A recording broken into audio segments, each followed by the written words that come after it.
हम पढ़ेंगे प्रेमचंद द्वारा लिखित दो बैलों की कथा। जानवरों में गधा सबसे ज़्यादा बुद्धिहीन समझा जाता है। जब हम किसी आदमी को परले दर्जे का बेवकूफ़ कहना चाहते हैं तो उसे गधा कहते हैं। गधा सचमुच बेवकूफ़ है या उसके सीधेपन, उसकी निरापद सहिष्णुता ने उसे यह पदवी दे दी है, इसका निश्चय नहीं किया जा सकता। गाय सींग मारती है। ब्याई हुई गाय तो अनायास ही सींग का रूप धारण कर लेती है। कुत्ता भी बहुत गरीब जानवर है, लेकिन कभी कभी उसे भी क्रोध आ ही जाता है, किंतु गधे को भी क्रोध करते नहीं सुना न देखा। जितना चाहो गरीब को मारो, चाहे जैसी खराब सड़ी हुई घास सामने डाल दो, उसके चेहरे पर कभी असंतोष की छाया कभी न दिखाई देगी। वैशाख में चाहे एक आध बार कुलेल कर लेता हो, पर हमने तो उसे कभी खुश होते नहीं देखा। उसके चेहरे पर एक विषाद स्थायी रूप से छाया रहता है। सुख दुख हानि लाभ किसी भी दशा में उसे बदलते नहीं देखा। ऋषियों मुनियों ने जितने गुण हैं वे सभी उसमें प्रकाष्ठा को पहुँच गए हैं, पर आदमी उसे बेवकूफ़ कहता है। सद्गुणों का इतना अनादर कहीं नहीं देखा। कदाचित सीधापन संसार के लिए उपयुक्त नहीं है। देखिए ना, भारतवासियों की अफ्रीका में क्या दुर्दशा हो रही है। क्यों अमेरिका में उन्हें घुसने नहीं दिया जाता। बेचारे शराब नहीं पीते, 4 पैसे से कुसमय के लिए बचा कर रखते हैं, जी तोड़कर काम करते हैं, किसी से लड़ाई झगड़ा नहीं करते, 4 बातें सुनकर गम खा जाते हैं, फिर भी बदनाम हैं। कहा जाता है ये जीवन के आदर्श को नीचा करते हैं। अगर वे भी ईंट का जवाब पत्थर से देना सीख जाते तो शायद सभ्य कहलाने लगते। जापान की मिसाल सामने है। एक ही विजय ने उसे संसार की सभ्य जातियों में गण्य बना दिया। लेकिन गधे का कोई एक छोटा भाई और भी है जो उसे कम ही गधा है, और वह है बैल। जिस अर्थ में हम गधे का प्रयोग करते हैं, कुछ उसी से मिलते जुलते अर्थ में बछिया के ताऊ का भी प्रयोग करते हैं। कुछ लोग बैल को शायद बेवकूफ़ों में सर्वश्रेष्ठ कहेंगे, मगर हमारा विचार ऐसा नहीं है। बैल कभी कभी मारता है, कभी कभी अड़ियल बैल भी देखने में आता है, और भी कई रीतियों से अपना असंतोष प्रकट कर देता है। अतः उसका स्थान गधे से नीचा है। झूरी काशी के दोनों बैलों का नाम था हीरा और मोती। दोनों पछाई जाति के थे, देखने में सुंदर, काम में चौकस, डील में ऊंचे। बहुत दिनों साथ रहते रहते दोनों में भाईचारा हो गया था। दोनों आमने सामने या आसपास बैठे हुए एक दूसरे से मूक भाषा में विचार विनिमय करते थे। एक दूसरे के मन की बात कैसे समझ जाता था हम नहीं कह सकते। अवश्य ही उनमें ऐसी कोई गुप्त शक्ति थी जिससे जीवों में सर्वश्रेष्ठता का दावा करने वाला मनुष्य वंचित है। दोनों एक दूसरे को चाट कर और सूंघ कर अपना प्रेम प्रकट करते।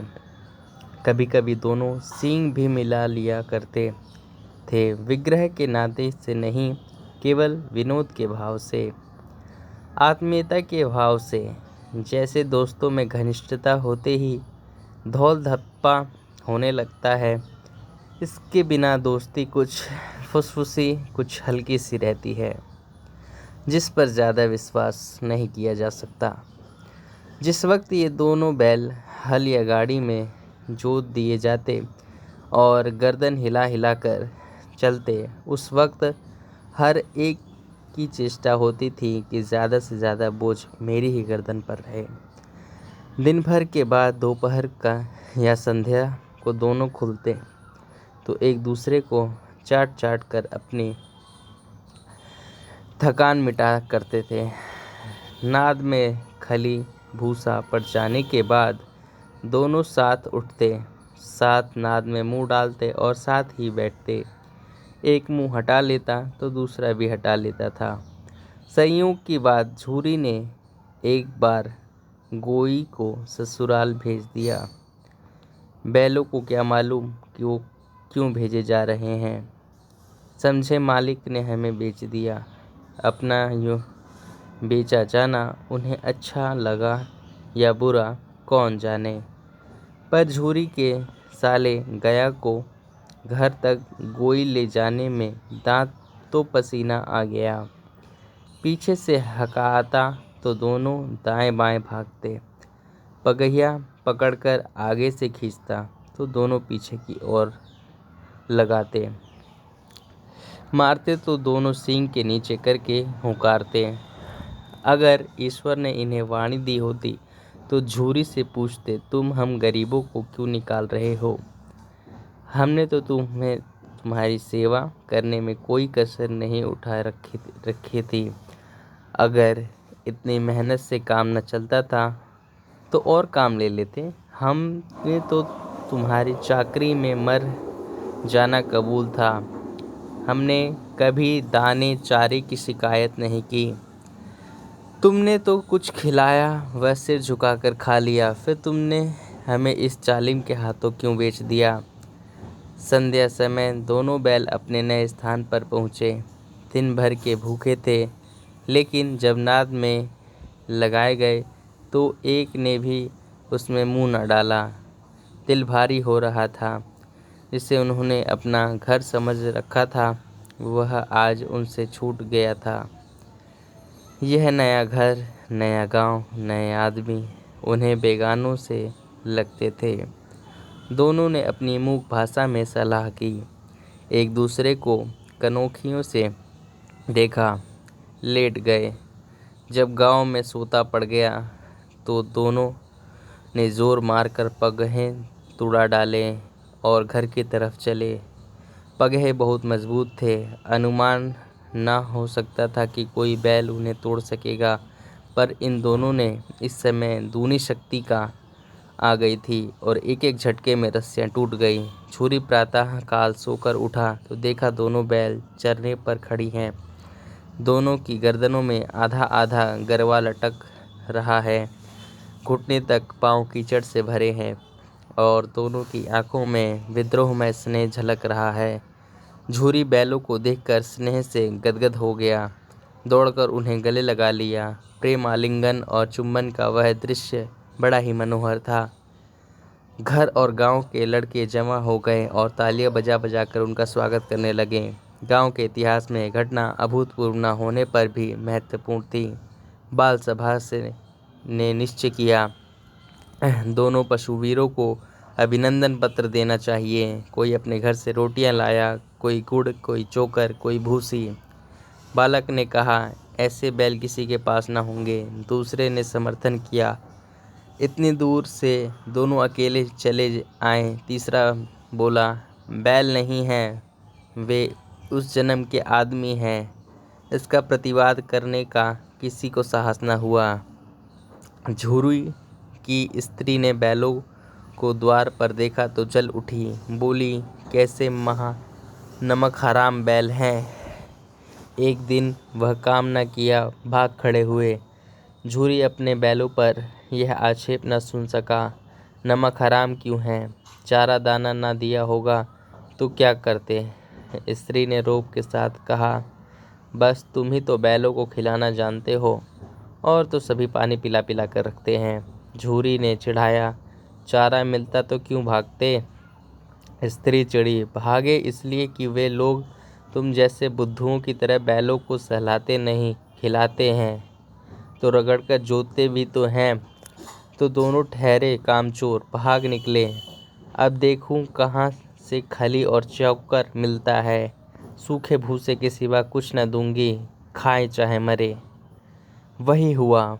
मजूर को कड़ी ताकीद कर दी गई और बैलों को खाली सूखा भूसा दिया जाए।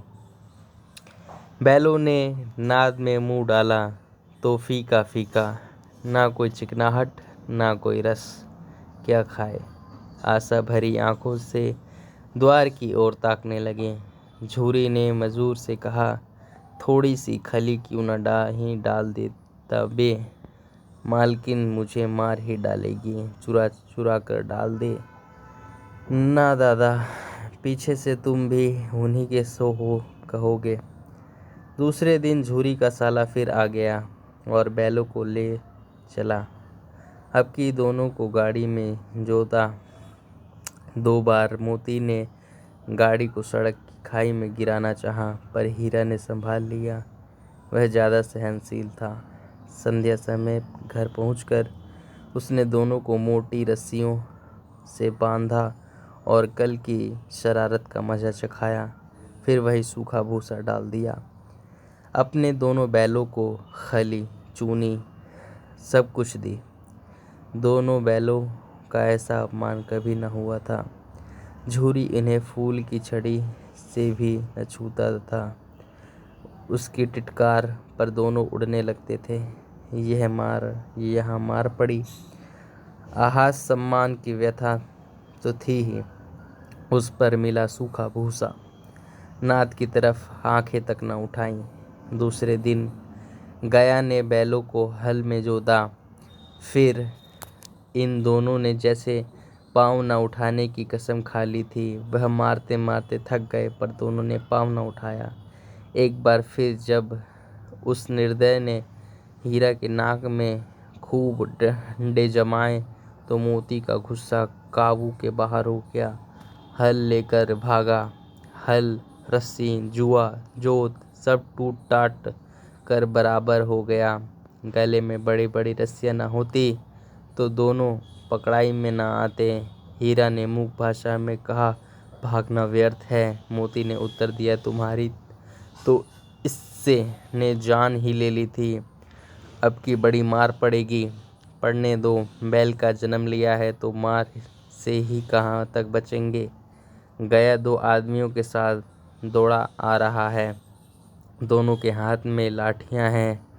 मोती बोला, कहो तो दिखा दो कुछ मजा, मैं भी लाठी लेकर आ रहा है। हीरा ने समझाया, नहीं भाई, खड़े हो जाओ। मुझे मारेगा तो मैं 1-2 को गिरा दूंगा। नहीं, हमारी जाति का यह धर्म नहीं। मोती दिल में ऐंठ कर रह गया। गया आ पहुंचा और दोनों को पकड़ कर ले चला। कुशल हुई कि उसने इस वक्त मारपीट न की, नहीं तो मोती भी पलट पड़ता। उसके तेवर देखकर गया और उसके सहायक समझ गए कि इस वक्त टाल जाना ही मसलहत है। आज दोनों के सामने फिर वही सूखा भूसा लाया गया। दोनों चुपचाप खड़े रहे। घर के लोग भोजन करने लगे। उस वक्त छोटी सी लड़की 2 रोटियां लिए निकली और दोनों के मुंह में देकर चली गई। उस एक रोटी से इनकी भूख तो क्या ही शांत होती, पर दोनों के हृदय को मानो भोजन मिल गया। यहाँ किसी भी सज्जन का वास है। लड़की भैरव की थी। उसकी माँ मर चुकी थी। सौतेली माँ उसे मारती रहती थी, इसलिए इन बैलों से उसे एक प्रकार की आत्मीयता हो गई थी।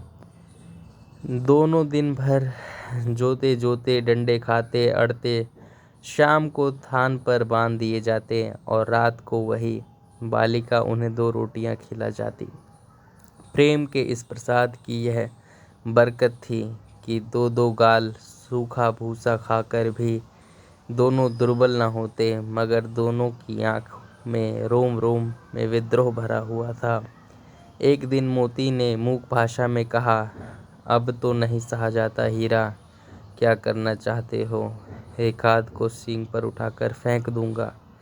लेकिन जानते हो, वह प्यारी लड़की जो हमें रोटियां खिलाती है, उसी की लड़की है जो इस घर का मालिक है।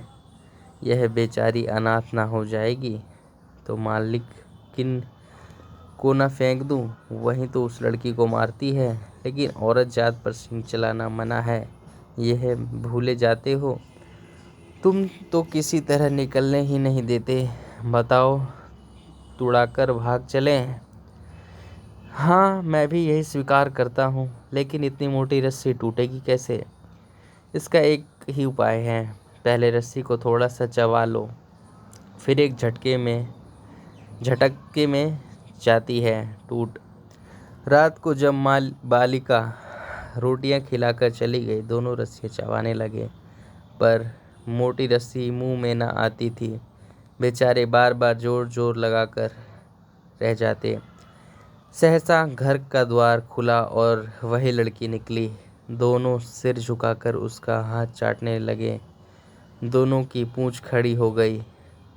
उसने उसके माथे से हिलाए और बोली, खोले देती हूँ, चुपके से भाग जाओ, नहीं तो ये लोग तुम्हें मार डालेंगे। आज घर में सलाह हो रही है कि इनकी नाकों में नाथ डाली जाए। उसने गरबा खोल दिया, पर दोनों चुपचाप खड़े रहे। मोती ने अपनी भाषा में पूछा, अब चलते क्यों नहीं? हीरा ने कहा, चले तो, लेकिन कल इस अनाथ पर आफत आएगी, सब इसी पर संदेह करेंगे। सहसा बालिका चिल्लाई, दोनों फूफा वाले बैल भागे जा रहे हैं। ओ दादा, ओ दादा, दोनों बैल भागे जा रहे हैं, जल्दी दौड़ो। गया हड़बड़ाकर भीतर से निकला और बैलों को पकड़ने चला। वे दोनों भागे। गया ने पीछा किया और भी तेज हुए। गया ने शोर मचाया, फिर गांव के कुछ आदमियों को भी साथ लेने के लिए लौटा। दोनों मित्रों को भागने का मौका मिल गया। सीधे दौड़ते चले गए, यहाँ तक कि मार्ग का ज्ञान न रहा। जिस परिचित मार्ग से आए थे उसका यहाँ पता न था। नए नए गांव मिलने लगे। तब दोनों एक खेत के किनारे खड़े होकर सोचने लगे, अब क्या करना चाहिए। हीरा ने कहा, मालूम होता है राह भूल गए। तुम भी बेतहाशा भागो, वही उसे मार गिराना था। उसे मार गिराते तो दुनिया क्या कहती। वह अपना धर्म छोड़ दे, लेकिन हम अपना धर्म क्यों छोड़ें? दोनों भूख से व्याकुल हो रहे थे। खेत में मटर खड़ी थी, चरने लगे। रह रहकर आहट ले लेते थे, कोई आता तो नहीं। जब पेट भर गया, दोनों ने आज़ादी का अनुभव किया तो मस्त होकर उछल कूदने लगे। पहले दोनों ने डकार ली और फिर सींग मिलाए और एक दूसरे को ठेलने लगे। मोती ने हीरा को कई कदम पीछे हटा दिया, यहाँ तक कि वह खाई में गिर गया। तब उसे भी क्रोध आया, संभल कर उठा और फिर मोती से मिला। मोती ने देखा खेल में झगड़ा हुआ चाहता है तो किनारे हट गया। अरे ये क्या, कोई सांड डोंकता चला आ रहा है। हाँ, सांड ही है। वह सामने आ पहुंचा। दोनों मित्र बगले झांक रहे हैं। सांड पूरी हाथी है, उससे भिड़ना जाने हाथ से धोना, लेकिन ना भिड़ने पर भी जान बचती नहीं नजर आती है। इन्हीं की तरफ आ रहा है। कितनी भयंकर सूरत है। मोती ने मूक भाषा में कहा, बुरे फंसे, जान बचेगी, कोई उपाय सोचो। हीरा ने चिंतित स्वर में कहा, अपने घमंड में भूला हुआ है, आरजू विनती न सुनेगा। भाग क्यों न चलें, भागना कायरता है, तो फिर यही मरो। बंदा तो 9-2-11 होता है, और जो दौड़ाए। फिर कोई उपाय सोचो जल्द। उपाय यही है कि उस पर दोनों जने एक साथ चोट करें। मैं आगे से रगेदता हूँ, तुम पीछे से रगेदो। दोहरी मार पड़ेगी तो भाग खड़ा होगा। मेरी ओर झपटे, तुम बगल से उसके पेट में सींग घुसेड़ देना। जान जोखिम है, पर दूसरा उपाय नहीं। दोनों मित्र जान हथेली पर लेकर लपके। सांड को भी संगठित शत्रुओं से लड़ने में तजर्बा न था। वह तो एक शत्रु से मल्ल युद्ध करने का आदी था। जो ही हीरा पर झपटा, मोती ने उसे पीछे से दौड़ाया। सांड उसकी तरफ मुड़ा और हीरा ने रगेदा। सांड चाहता था कि एक एक करके दोनों को गिरा ले, पर दोनों भी उस्ताद थे, उसे वह अवसर न देते। एक बार सांड झुलाकर हीरा का अंत कर देता चला और तो हीरा ने दूसरे पहलू भी सींग चुभा दिया। आखिर बेचारा जख्मी होकर भागा और दोनों मित्रों ने दूर तक इसका पीछा किया, यहाँ तक कि सांड बेदम होकर गिर पड़ा। तब दोनों ने उसे छोड़ दिया। दोनों मित्र विजय के नशे में झूमते चले जाते थे। मोती ने अपनी सांकेतिक भाषा में कहा, मेरा जी तो चाहता है कि बच्चा को ही मार डालूं। हीरा ने तिरस्कार किया, गिरे हुए बैरी पर सींग न चलाना चाहिए, यह सब ढोंग है। बैरी को ऐसा मारना चाहिए कि फिर ना उठे। अब घर कैसे पहुँचेंगे वह सोचो, पहले कुछ खा ले तो सोचे। सामने में मटर की खेत थी। मोती उसमें घुस गया। हीरा मना करता रहा पर उसने एक ना सुनी। अभी 2 ही 4 ग्रास खाए थे। 2 आदमी लाठियाँ लिए दौड़े पड़े और फिर दोनों मित्रों को घेर लिया। हीरा तो मेड़ पर था, निकल गया। मोती सींचे हुए खेत में था, उसमें खूर कीचड़ में धंसने लगे, ना भाग सका। पकड़ लिया। हीरा ने देखा संगी संकट में है तो लौट पड़ा, फंसेंगे तो दोनों फंसेंगे। रखवालों ने भी उसे पकड़ लिया। प्रातःकाल दोनों मित्र कांजी हौस में बंद कर दिए गए। दोनों मित्र को जीवन में पहली बार एक सबीका पड़ा कि सारा दिन बीत गया और खाने को एक दिन का न मिला। समझ में भी नहीं आता यह कैसा स्वामी है, इससे तो तू गया फिर भी अच्छा है। यहाँ कई भैंसें थी, कई बकरियाँ थी, कई घोड़े, कई गधे, पर किसी के सामने चारा न था। सब जमीन पर मुर्दे की तरह पड़े थे। कई तो इतने कमजोर हो गए थे कि खड़े भी न हो सकते थे। सारा दिन दोनों मित्र फटाक की ओर टकटकी लगाए ताकते रहे, पर कोई चारा लेकर ना आता दिखाई दिया। तब दोनों ने दीवार की नमकीन मिट्टी चाटनी शुरू की, पर इससे क्या तृप्ति होती। रात को भी जब कुछ भोजन ना मिला तो हीरा के दिल में विद्रोह की ज्वाला दहक उठी। मोती से बोला, अब तो नहीं रहा जाता मोती। मोती ने सिर लटकाए हुए जवाब दिया, मुझे तो मालूम होता है प्राण निकल रहे हैं।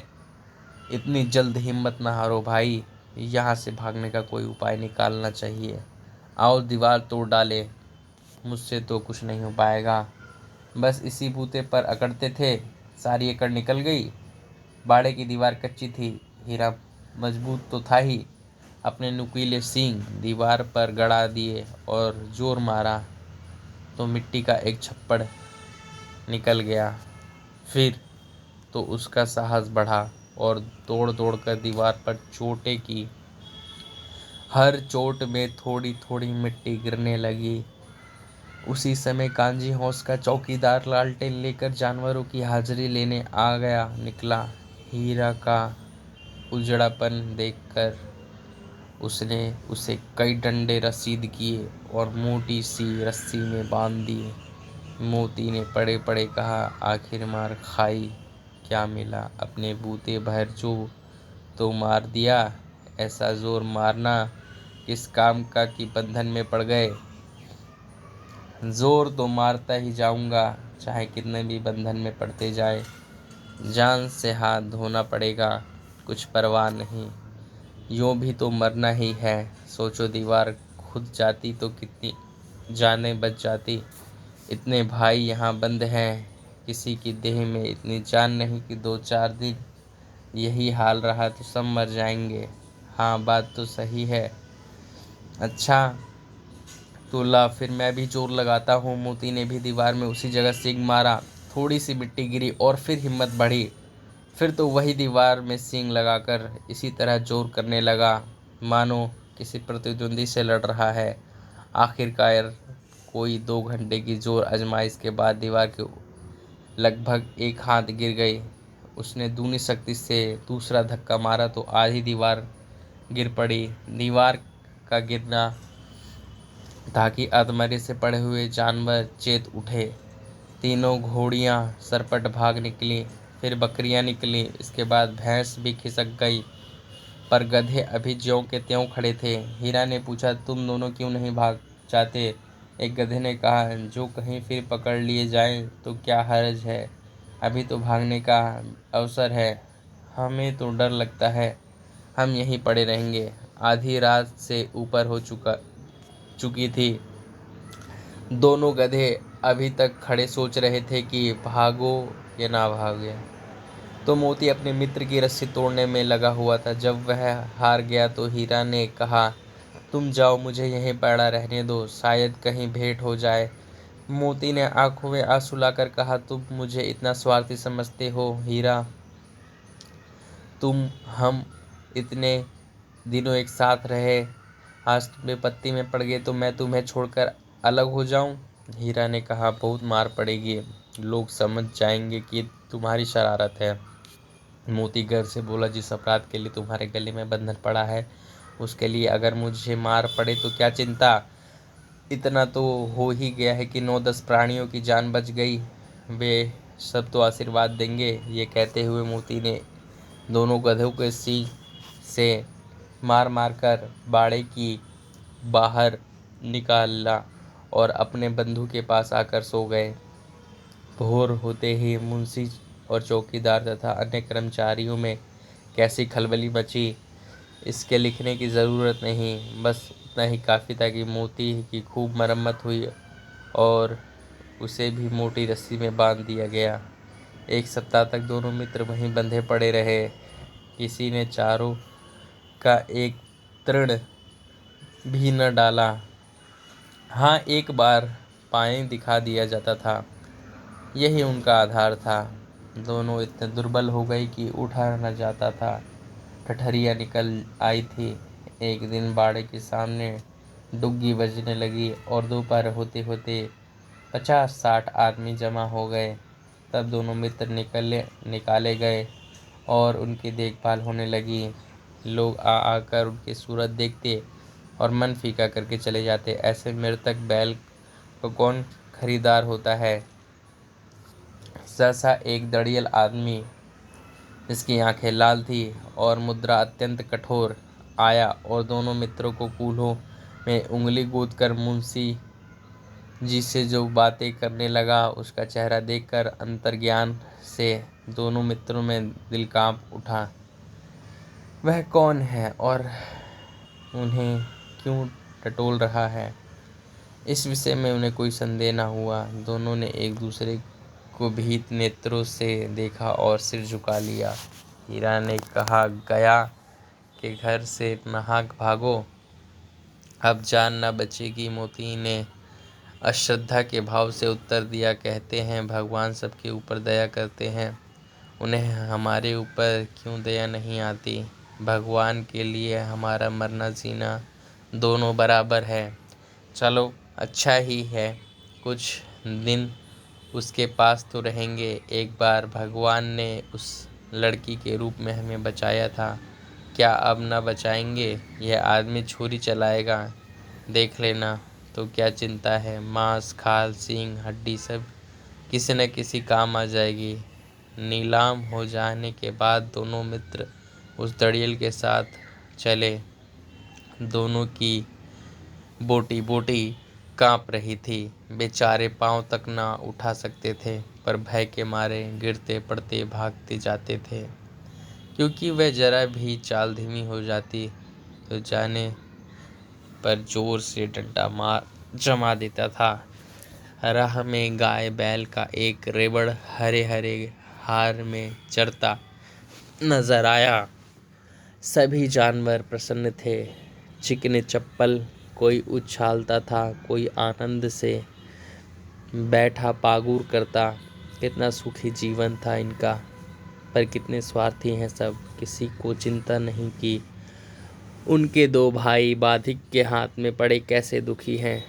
सहसा दोनों को एक मालूम हुआ कि यह परिचित राह है। हाँ, इसी रास्ते गया उन्हें ले गया था। वही खेत, वही बाग, वही गांव मिलने लगे। प्रतिक्षण उनकी चाल तेजी होने लगी, सारी थकान, सारी दुर्बलता गायब हो गई। आह, यह लो, अपना ही हार आ गया। इसी कुएं पर हम पूर चलाने आया करते थे और यही कुआं है। मोती ने कहा, हमारा गांव हर नगीच आ गया है। हीरा बोला, भगवान की दया है, अब तो घर भागता हूँ। यह जाने देगा, मैं इसे मार गिरा दूंगा। नहीं नहीं, दौड़कर थाने पर चलो, वहाँ से हम आगे न जाएंगे। दोनों उन्मत्त होकर बछड़ों की भांति कुलेल करते हुए घर की ओर दौड़े। वह हमारा थान है। दोनों दौड़कर अपने थान पर आए और खड़े हो गए। दड़ियल भी पीछे पीछे दौड़ता चला आता था। झूरी द्वार पर बैठा धूप खा रहा था। बैलों को देखते ही दौड़ा और उन्हें बारी बारी से गले लगाने लगा। मित्रों की आंखों से आनंद के आंसू बहने लगे। एक झूरी का हाथ चाट रहा था। दड़ियल ने जाकर बैलों की रस्सियां पकड़ ली। झूरी ने कहा, मेरे बैल हैं, तुम्हारे बैल कैसे? मैं मवेशी खाने में से नीलाम लिए आता हूँ। मैं तो समझ हूँ चुरा लिए आते हो। चुपके से चले जाओ। मेरे बैल हैं, मैं बेचूंगा तो बिकेंगे। किसी को मेरे बैल नीलाम करने का क्या अख्तियार है? जाकर थाने में रिपोर्ट कर दूंगा। मेरे बैल हैं, इसका सबूत यह है कि मेरे द्वार पर खड़े हैं। दड़ियल झुँझलाकर बैलों को जबरदस्ती पकड़ने के लिए ले जाने के लिए बढ़ा। उसी वक्त मोती ने सींग चलाए। दड़ियल पीछे हटा। मोती ने पीछा किया और दड़ियल भागा। मोती पीछे दौड़ा। गांव के बाहर निकल जाने पर वह रुका, पर खड़ा दड़ियल का रास्ता देख रहा था। दड़ियल दूर खड़ा धमकियां दे रहा था, गालियां निकाल रहा था, पत्थर फेंक रहा था और मोती विजयी शूर की भांति उसका रास्ता रोके खड़ा हुआ था। गांव के लोग यह तमाशा देखते थे और हंसते थे। जब दड़ियल हार कर घर चला गया तो मोती अकड़ता हुआ लौटा। हीरा ने कहा, मैं डर रहा था कि तुम्हें गुस्से में आकर मार ना बैठो। अगर वह मुझे पकड़ता तो मैं बेमारे न छोड़ता। अब न आएगा तो दूर से ही खबर लूँगा, देखूं कैसे ले आ जाता है। जो गोली मरवा दे, मर जाऊंगा पर उसके काम तो ना आऊँगा। हमारी जान को कोई जान नहीं समझता, इसलिए कि हम इतने सीधे हैं। ज़रा देर में नादों में खली भूसा चोकर और दान भर दिया गया और दोनों मित्र खाने लगे। झूरी खड़ा दोनों को सहला रहा था और 20 लड़के तमाशा देख रहे थे। सारे गांव में उत्साह सा मालूम होता था। उसी समय मालकिन ने आकर दोनों के माथे चूम लिए। धन्यवाद।